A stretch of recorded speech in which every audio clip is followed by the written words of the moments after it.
টাকার cream biscuit কিনে খাবি? ধুর, সে তো 10 মিনিটেই শেষ হয়ে যাবে। আমি তো 10 দিনের কথা বলছি। তাহলে ম্যাগি কিনে একটু একটু করে খাবে।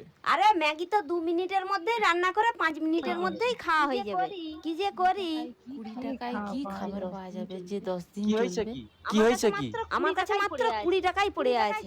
20 টাকায় কি এমন খাবার পাওয়া যাবে যেটা 10 দিন চলবে? 20 টাকা তো দূরের কথা, আমি 10 টাকায় এমন জিনিস এনে দেবো যেটা তোমার 10 দিনের থেকেও বেশি চলবে, তাও সবাই মিলে খেতে পারবে।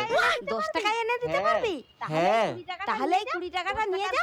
10 টাকার কি আনবি বলছিলি সেটা নিয়ে আসবি, আর বাকি 10 টাকা তোর যেটা মন চাইবে সেটা খেয়ে নিবি। ঠিক আছে, 5 মিনিটের মধ্যে এনে रुको দিচ্ছি। जरा रुको जरा 10 টাকার একটা স্মুথ দাও তো। শেষ পর্যন্ত দেখো কি হচ্ছে। আর 10 টাকার ওইটা দাও, আর 10 টাকার ওইটা দাও।